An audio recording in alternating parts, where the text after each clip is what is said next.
अभी सब बच्चों ध्यान दें। सबसे पहले तो सबको वेरी गुड मॉर्निंग। साथ में ध्यान दीजिए, आपको ग्राफों का जो आव्यू मैंने पढ़ा रहा था उसके अंदर आपने क्वेश्चन किए होंगे, आप ट्राई करना, डेफिनेशंस पढ़ना, उसके बाद हम बात करेंगे। आज हम कुछ परिभाषाओं के बारे में बात कर रहे हैं जो हमको पढ़नी है। ठीक है भाई, ध्यान दीजिए और समझिए। सबसे पहले हम डेफिनेशन की बात कर रहे हैं, वो कर रहे हैं रेगुलर ग्राफ की, नियमित ग्राफ की। तो हेडिंग बना लीजिए बच्चों, रेगुलर ग्राफ क्या होता है। एक क्वेश्चन ऐसा आता है जिसमें ये लिखा हुआ आता है कि निम्न को परिभाषित कीजिए।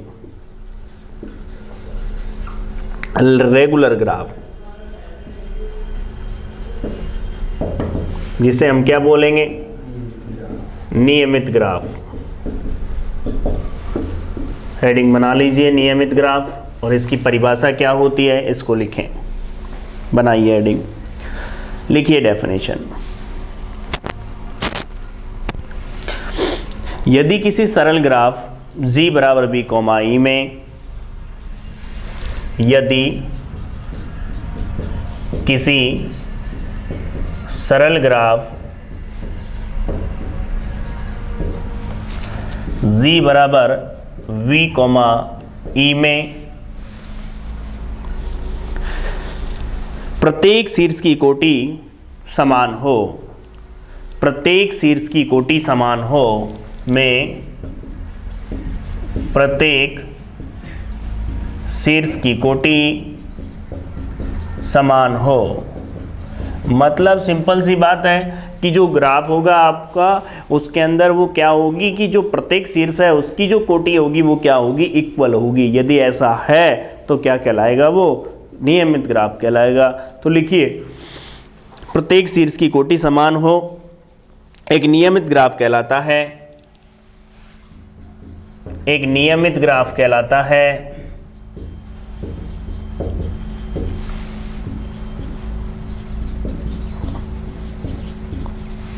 जिसे हम रेगुलर ग्राफ के नाम से जानते हैं।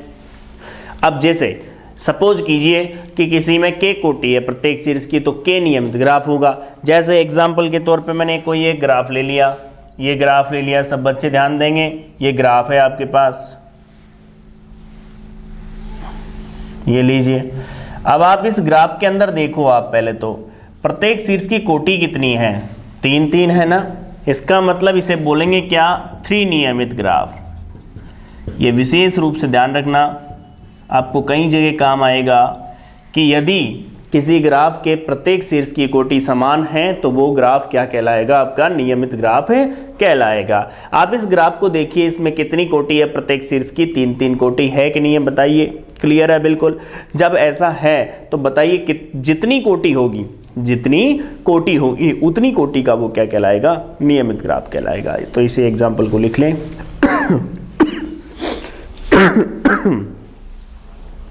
एग्जाम्पल लिखें।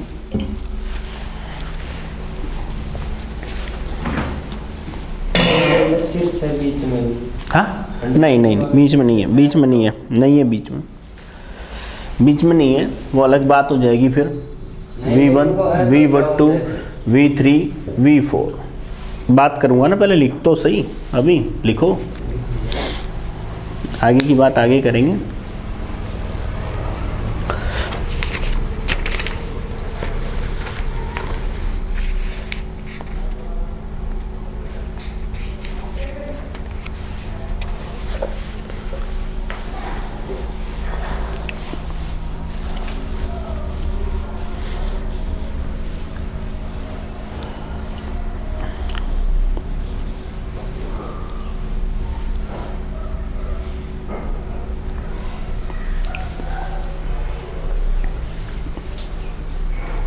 लिख लिया। अब आप एक काम करो, अगली परिभाषा लिखो।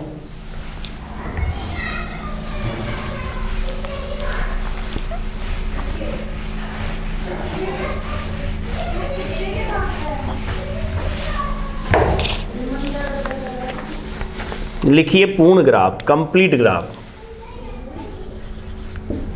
पूर्ण ग्राफ जिसे हम बोलेंगे पूर्ण ग्राफ।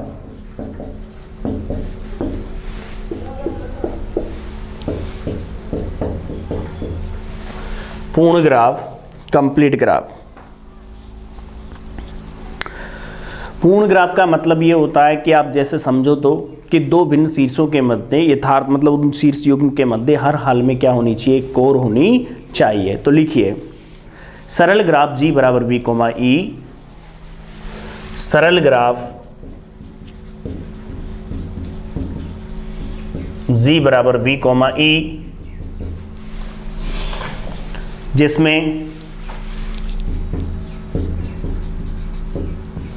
जिसमें प्रत्येक शीर्ष युग्म, जिसमें प्रत्येक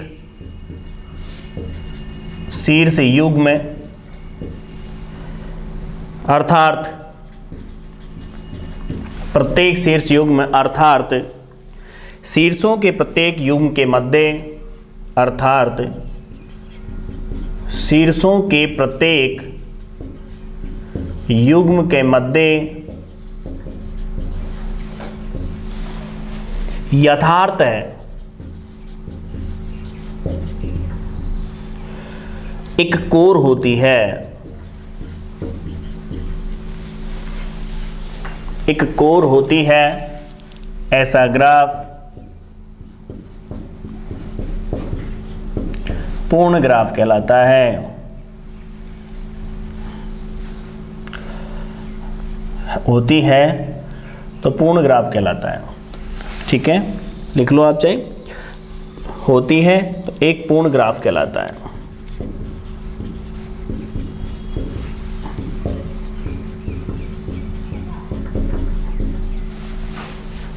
क्लियर है? देखो जल्दबाजी नहीं है, तरीके से आपको समझनी है डेफिनेशन को कि कोई भी सरल ग्राफ है G बराबर B कोमा E, उसमें दो शीर्ष युग्मों के मध्य यथार्थ क्या होनी चाहिए, एक कोर होनी चाहिए, तो वो क्या कहलाएगा, आपका पूर्ण ग्राफ कहलाएगा। इसे कैसे शो करेंगे, इसे Kn से व्यक्त करेंगे। इसे कैसे व्यक्त करेंगे, इसे Kn से व्यक्त करते हैं, Kn से व्यक्त करते हैं। मतलब जो ये सफिक्स में इसके लगा हुआ है n क्या बता रहा है यहाँ पर, शीर्षों की संख्या। n किसको इंडिकेट कर रहा है, शीर्षों की संख्या को। तो Kn से हम क्या करते हैं, व्यक्त करते हैं। ठीक है भाई, आगे बढ़े। अब एक मिनट ध्यान देंगे, इसमें स्टार डाल के मैंने लिख दिया Kn में कोरों की संख्या n(n-1/2 होती है। जो Kn है उसके अंदर जो कोरों की संख्या होती है वो क्या होती है, n(n-1/2 होती है। अर्थात Kn में कोरों की संख्या की क्या बात करूं मैं, n(n-1/2 होती है। हमेशा याद रखें क्योंकि क्वेश्चन जब सोल्व करोगे तब भी अब काम आता है। एक और स्टार डाल के लिख लीजिए, स्टार डाल के लिखिए, प्रत्येक पूर्ण ग्राफ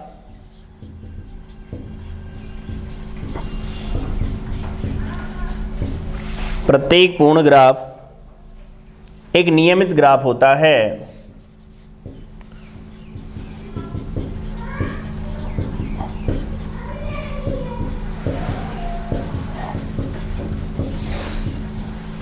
प्रत्येक पूर्ण ग्राफ एक नियमित ग्राफ होता है। प्रत्येक पूर्ण ग्राफ एक नियमित ग्राफ होता है।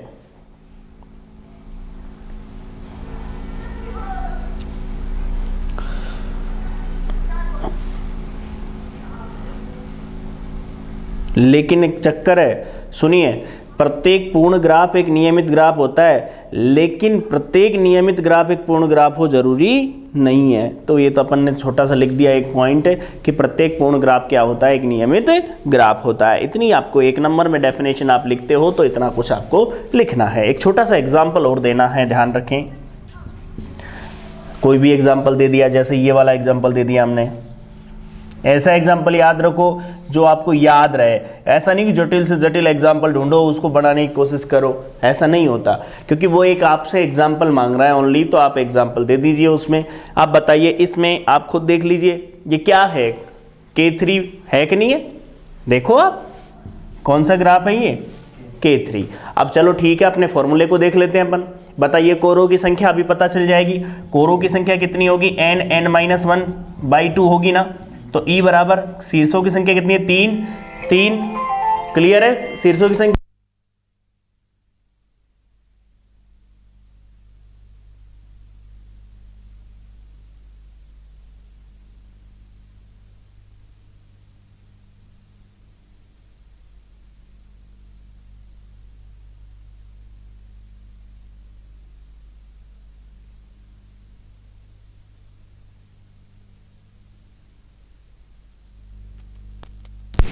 कोरों की संख्या की बात करो 3, 3 - 1 अपॉन क्या रहेगा 2 रहेगा। अब आप खुद भी जानते हो तो कोर कितनी आ गई, 2 से 2 कैंसिल, तो ई बराबर कितनी आ गई 3 आ गई कि नहीं आ गई, बताओ आप, आपके सामने है कि नहीं। तो बताओ, मैं यही तो कह रहा हूं कि पूर्ण ग्राफ की यदि डेफिनेशन आती तो इतना आपको लिखना है, इसमें ये लिखना है कि प्रत्येक शीर्ष युग्म के मध्य यथार्थ है, प्रत्येक मतलब यथार्थ एक कोर होती है तथा वो पूर्ण ग्राफ कहलाता है, kn से व्यक्त करते हैं। kn में कोरों की संख्या nn-1/2 होती है। साथ में प्रत्येक पूर्ण ग्राफ एक नियमित ग्राफ होता है। साथ में हमने कुछ छोटा सा एग्जाम्पल दे दिया। अब 1 नंबर में आपके पर्याप्त है ये, क्योंकि डेफिनेशन में कैसा आता है कि निम्न को परिभाषित कीजिए, तो उसमें 5 डेफिनेशन आपको डाल दी। पहले वाला पैटर्न की बात करूं तो इस वाले में भी यही होगा, क्योंकि कारण क्या होता है कि परिभाषाएं जरूर पूछी जाती है ग्राफ और ट्री के अंदर, पर डेफिनेशन जरूर पूछी जाती है, ये बात याद रखना। तो आप लोगों को इतना कुछ करना है जिससे आपका 1 नंबर का मैटर आपका क्लियर हो जाए। ठीक है भाई, अब आप इसे जो ये एग्जाम्पल वगैरह है नोट कर लें।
हाँ भाई, आगे की हम डेफिनेशन देखते हैं। अगला देखो, सुनिए ध्यान से, इसके बाद हमारे पास आता है चक्र। क्या आता है? चक्र, साइक्लिक। देखिए भाई, चक्र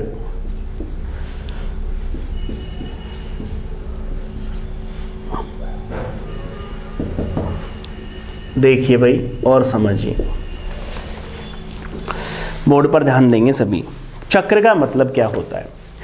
पहली बात तो सिंपल सा देखो, जितना अपन उस चीज को फिजिकल समझेंगे ना उतना क्लियर होता है। चक्र का मतलब होता है कि जहां से चलना स्टार्ट किया ना वहीं लौट करके आना है आपको, यही तो होता है भाई। आपने कोई चक्कर कंप्लीट करोगे, यदि मान लो यहां से आप स्टार्ट हुए चलना और आप दौड़ते दौड़ते कहां गए, बीच में रुक गए कहीं पर, तो चक्कर थोड़ी हो गया। लेकिन जहां से स्टार्ट किया आपने चलना और वहीं लौट करके आ रहे हो आप, तो वो क्या बना रहे हो? एक साइक्लिक बना रहे हो ना। अब बात यह आती है कि इसके अंदर क्या होता है, एक शीर्ष दूसरा शीर्ष, एक शीर्ष एक कोर, एक शीर्ष एक कोर, कंटिन्यू बढ़ता हुआ आएगा आगे। लेकिन एक बात जरूर है कि अंतिम शीर्ष और प्रारंभिक शीर्ष एक कोर द्वारा जुड़ा हुआ होगा, तभी तो क्या बनेगा वो चक्र। समझने की कोशिश करना। जैसे मैं एक छोटी सी बात करता हूं, ये मान लिया मैंने कोई भी स्ट्रक्चर मान ली, यहां से स्टार्ट हो रहा है भाई, ठीक है। अब यहां से स्टार्ट हो रहा है तो यहां मैंने मान लिया V1, ठीक। जैसे आपके बुक के हिसाब से मानो तो वही V1 मान रखा है। V1 के बाद में यहां पर आ गया V2, फिर आ गया क्या V3, फिर क्या आ गया V4,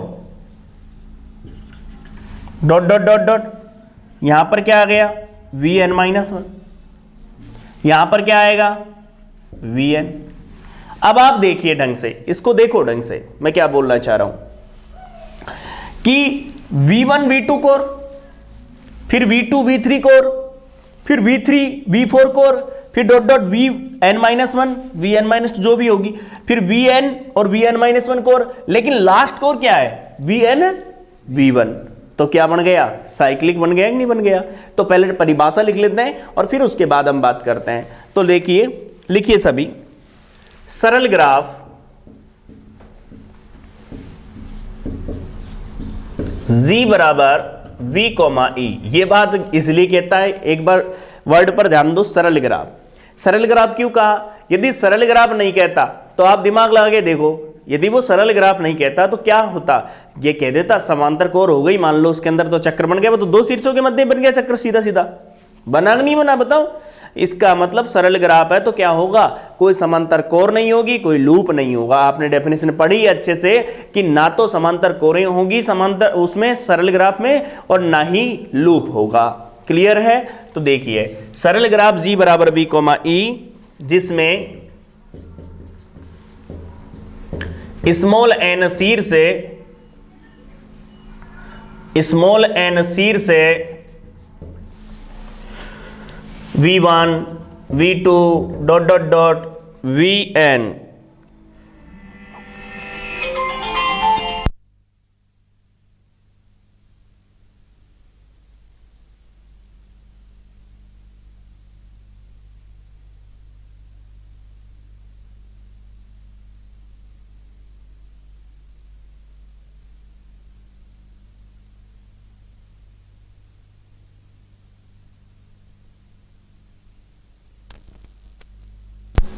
हाँ भाई, थोड़ा सा डिस्टर्बेंस हुआ है, कोई बात नहीं है, क्योंकि वो क्लास का टाइमिंग का कुछ इशू था। n > 3 चले, मतलब ये बात भी क्लियर है कि चक्र तभी बनेगा जब शीर्षों की संख्या 3 से या 3 से ज्यादा होगी। क्योंकि यदि चक्र मैं बात करूं तो दो शीर्षों में बन ही नहीं सकता। क्यों नहीं बन सकता, क्योंकि समांतर कोर नहीं है। अब समांतर कोर नहीं है तो चक्र कैसे बनेगा बताओ। इसका मतलब ये हुआ कि 3 तो होने ही होने चाहिए, 3 से ज्यादा कितने भी हो सकते हैं। क्योंकि आप खुद देखो, ये लो, ये शीर्ष है 2, ये लो। अब समझ रहे हो मेरी बात को, कहने का मतलब चक्र क्या हुआ, चक्र तभी बनेगा जब ये 3 शीर्ष है। अब मान लो ये 2 ही शीर्ष होते, कहां बना चक्र, बन ही नहीं सकता, पॉसिबल ही नहीं है। क्योंकि कोर इधर बना नहीं सकता, इधर बना नहीं सकता, क्योंकि समांतर कोर हो जाएगी। फिर समांतर कोर हो जाएगी तो सरल ग्राफ नहीं रहेगा। समझ रहे हो मैं क्या बोलना चाह रहा हूं। तो इसका मतलब कम से कम कितनी कोरें होनी चाहिए, 3 या 3 से ज्यादा। तो देखिए भाई आगे, तथा स्मॉल n कोरें कौन कौन सी, V1 V2 V3 dot dot dot dot Vn-1 Vn and Vn V1 है, एक चक्र कहलाता है। बताइए, कुल मिला के कुछ नहीं है, सिंपल सी बात है कि सरल ग्राफ G बराबर V, E, जिसमें n शीर्ष और V1 V2 dot dot dot Vn n > 3 है, तो small n कोरें V1 V2 V3 dot dot Vn-1 Vn and Vn V1 के साथ कोर बना रही है। तो क्या हो गया, वो एक चक्र हो गया। अरे जितने शीर्ष उतनी कोरें बन गई तो चक्र बन गया। ये खासियत ध्यान रखना, मैंने क्या बोला, जितने शीर्ष है ना उतनी कोरें बन गई ना किसी भी सरल ग्राफ में, तो वो क्या बन गया, आपका चक्र बन गया। क्यों, देख लीजिए आप, पहले इसे लिख लेते हैं, इसे Cn से व्यक्त करेंगे, ऐसा लिखना, इसे Cn से व्यक्त करते हैं, चक्र को इससे व्यक्त करते हैं।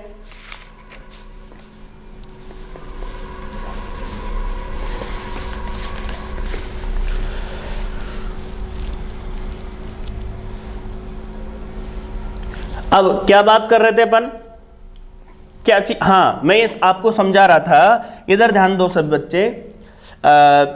मैं क्या समझा रहा था, बोर्ड पर ध्यान देंगे। मैं ये समझा रहा था आपको कि जो चक्र होता है ना, चक्र, उस चक्र में क्या है, चक्र में एक चक्र कहलाता है, Cn से व्यक्त करते हैं। अब बात याद ही नहीं आ रही क्या समझाना था, बताओ क्या बोल रहा था मैं अभी, कुछ बोल रहा था, इसके अलावा कुछ बोल रहा था। जितने शीर्ष होते हाँ, जितने शीर्ष है उतनी ही कोरें होगी, क्योंकि सरल ग्राफ की बात ये हो गई, क्लियर है। अब आप देख लीजिए किसी भी ग्राफ के अंदर, ये ग्राफ है कोई भी, अब आपको पता है ये चक्र क्यों बन रहा है, क्योंकि देखो तीन ही शीर्ष और तीन ही कोरे हैं, क्लियर सी बात है। और यदि हमेशा याद रखना, यदि चक्र नहीं होगा ना तो n-1 कोरें होगी हमेशा। देख लो शीर्ष कितने हैं, 3, कोरों की संख्या कितनी है, कितनी है, 2। तो हमेशा याद रखें सरल ग्राफ के लिए जो कोरों की संख्या होती है वो n-1 होती है, ठीक है ना, एक कम होती है कोर। यदि चक्र नहीं है तो चक्र है तो बराबर होगी। हाँ भाई, कुछ स्टार और लिख लो इसमें, एक स्टार लिखिए इसमें, लिखिए चक्र में प्रत्येक शीर्ष की कोटि 2 होती है। चक्र में प्रत्येक शीर्ष की कोटि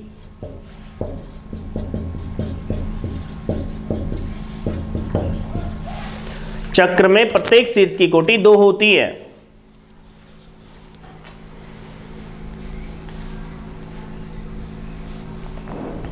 अब एक बात बताओ, ऐसा ग्राफ जिसमें प्रत्येक शीर्ष की कोटि समान हो जाती है वो कौन सा ग्राफ कहलाता है, नियमित ग्राफ कहलाता है ना। इसका मतलब ये क्लियर हो गया कि ये जो चक्र होता है वो कितने कोटि का नियमित ग्राफ हो गया, 2 कोटि का, 2 कोटि है ना, इसका मतलब 2 नियमित ग्राफ हो नहीं हो गया। तो ये क्या बन गया, चक्र में प्रत्येक शीर्ष की कोटि 2 होती है, इसलिए 2 नियमित ग्राफ भी बोल सकते हैं इसको। अब आप समझ गए होंगे मैंने क्यों बोला इसको 2 नियमित ग्राफ, क्योंकि मैंने अभी अभी आपको बताया था इस चीज के बारे में और उसी के अकॉर्डिंग अपन ने चले थे। बताओ क्लियर है ना भाई।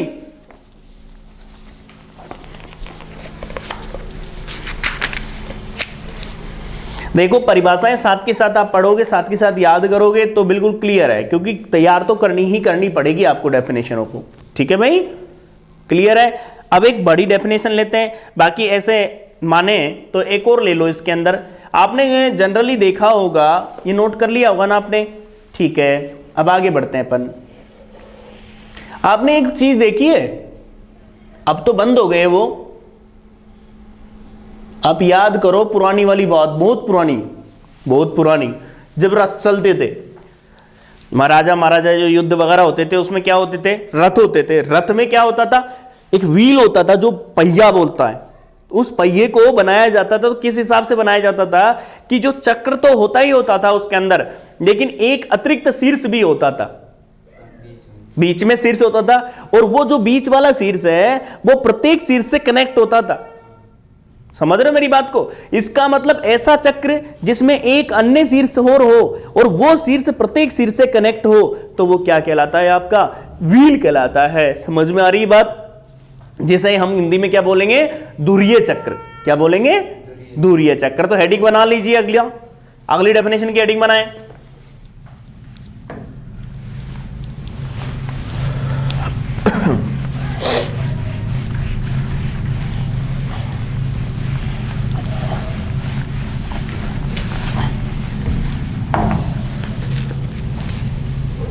अगली डेफिनेशन व्हील,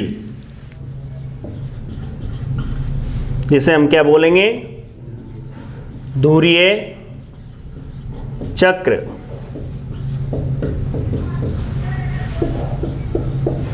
धुरीय चक्र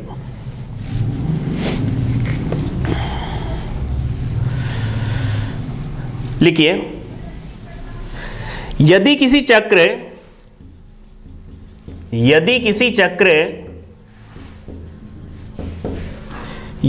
चक्र Cn, ब्रैकेट में लिख लो n greater than equal to 3, Cn में एक अतिरिक्त शीर्ष, Cn में एक अतिरिक्त शीर्ष का योगदान करके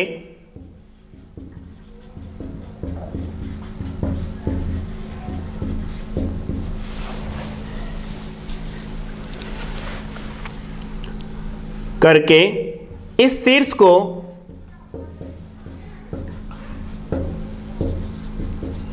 Cn के प्रत्येक शीर्ष इस शीर्ष को Cn के प्रत्येक शीर्ष के द्वारा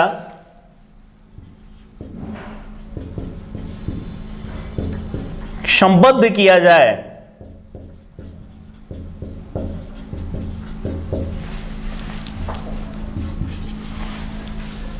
तो धुरीय चक्र कहलाता है।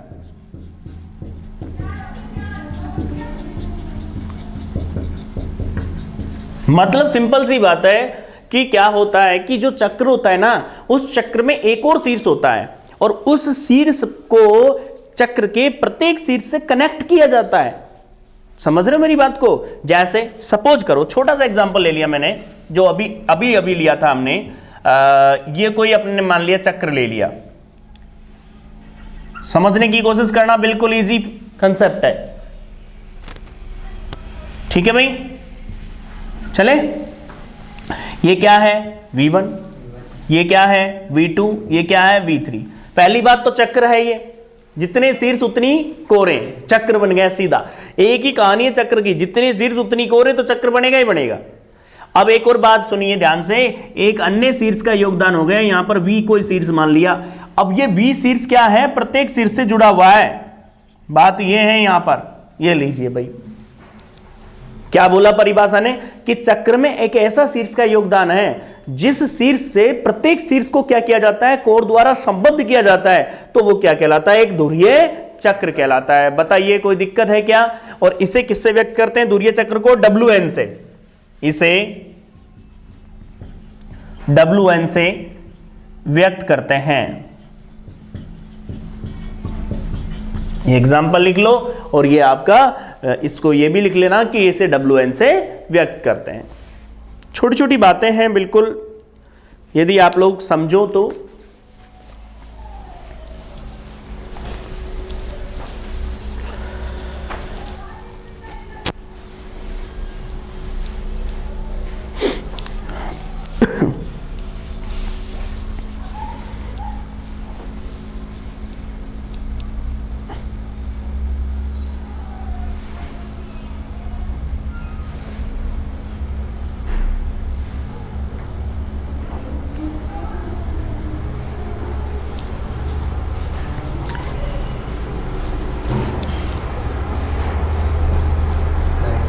क्लियर है? कोई दिक्कत इसमें? स्टार डाल के लिखो, इसी में लिखिए धुरीय चक्र WN, धुरीय चक्र WN एक सरल ग्राफ होता है।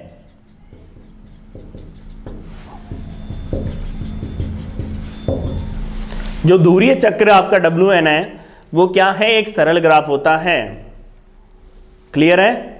दूसरा स्टार डालिए इसी के अंदर।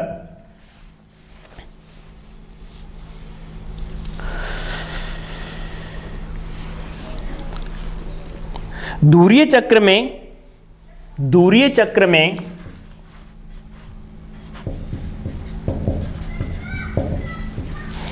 धुरीय चक्र में अतिरिक्त शीर्ष की कोटि n, अतिरिक्त शीर्ष की कोटि n तथा अतिरिक्त शीर्ष की कोटि n तथा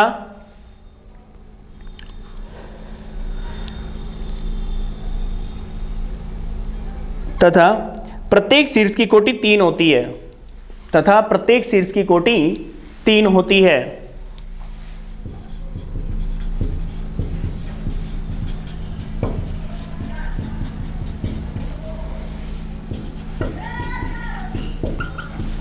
देख लीजिए, आप डेफिनेशन में यदि लिखना चाहो तो लिख सकते हो। ये दोनों पॉइंट भी देख लो, चेक कर लो इस ग्राफ के अंदर। आप इस ग्राफ में देखो, जो अतिरिक्त शीर्ष है उसकी कोटि कितनी है? 3। क्लियर है? अर्थात n के बराबर है ना, शीर्षों की संख्या के बराबर है ना। लेकिन जो बाकी शीर्ष है उनकी कोटि आप खुद देखिए कितनी आ रही है? 3 आ रही है। देखो, प्रत्येक शीर्ष की कोटि 3 आ रही है। मैंने आपको बता चुका हूं, लेक्चर में बता चुका था कि कोटि क्या होती है। किसी भी शीर्ष पर आपतित कोरों की संख्या को कोटि से डिफाइन करते हैं हम।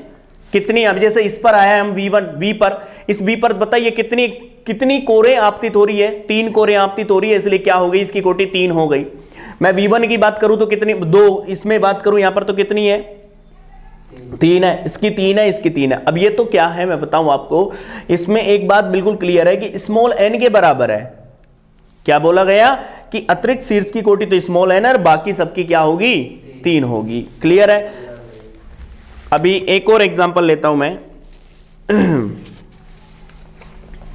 देखिए, क्योंकि इसमें क्या है, 2 चीज आ गई सामने, इक्वल इक्वल नजर आ रही है। अब यहां पर लेता हूं मैं एग्जांपल जिससे आपको समझ में और आ जाए। ये V1 हो गया, ये V2 हो गया, ये V4 हो गया, ये V3 हो गया।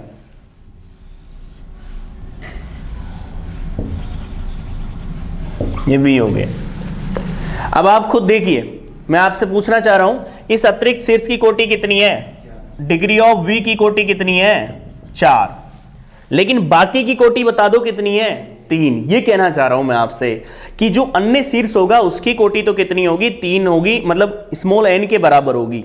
ठीक है ना, जितने शीर्ष है। अब जैसे 4 शीर्ष है तो 4 कोटि हो गई, लेकिन जो बाकी शेष बच गए, जो प्रत्येक शीर्ष है उसकी कोटि कितनी होगी, 3 होगी।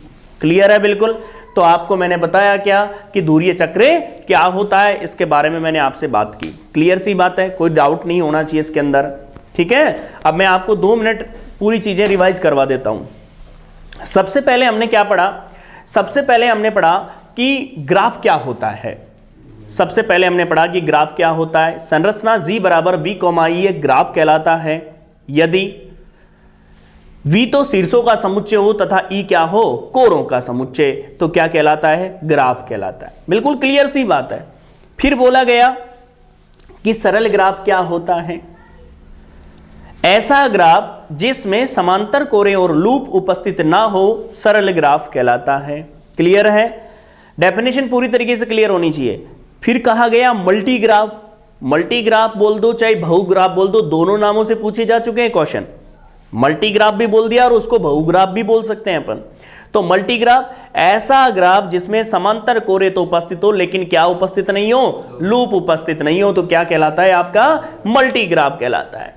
फिर हमने बोला क्या, छद्म ग्राफ, ऐसा ग्राफ जिसके अंदर समांतर कोरे भी उपस्थित हो और लूप भी उपस्थित हो, तो क्या कहलाएगा, छद्म ग्राफ कहलाएगा।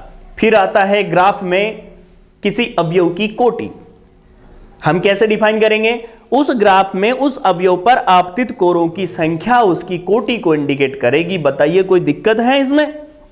ऐसा शीर्ष जिसकी कोटि 1 हो क्या कहलाता है, निलंबी शीर्ष। ऐसा शीर्ष जिसकी कोटि 0 हो क्या कहलाता है, वियुक्त शीर्ष। जो दुनिया से वियुक्त है, जहां हम नहीं पहुंच सके, वो क्या कहलाता है, वियुक्त शीर्ष कहलाता है। सिंपल सी बात है, जहां पर कनेक्ट ही नहीं है, हम पहुंच ही नहीं सकते। ऐसे लोग होते हैं दुनिया में, ऐसे लोग होते हैं जो ऐसे कहते हैं अभी 2 मिनट में कहेंगे देखिए अभी हवा चल जाएगी, देखो ये बारिश अभी रोकता हूं मैं, 2 मिनट में बारिश रोकता हूं। ऐसे लोग हमारी समझ से परे होती है, हम नहीं समझ सकते उनको कि वो कहते हैं अपनी, उनकी लैंग्वेज अलग ही होती है। ठीक है, कुछ ऐसे लोग भी होते हैं जो आध्यात्मिक ऐसे लोग होते हैं जो हम उनकी भाषा भी नहीं समझ सकते, समझना, तो वो दुनिया से विमुक्त होते हैं। विमुक्त होने का मतलब, एक अपने एग्जाम्पल के थ्रू बात कर रहे हैं अपन तो, कि ऐसे शीर्ष जिसकी कोटि 0 हो क्या कहलाएगा, वियुक्त शीर्ष कहलाएगा। फिर मैंने आपको बताया यहां पर क्या बताया था कि रिक्त ग्राफ क्या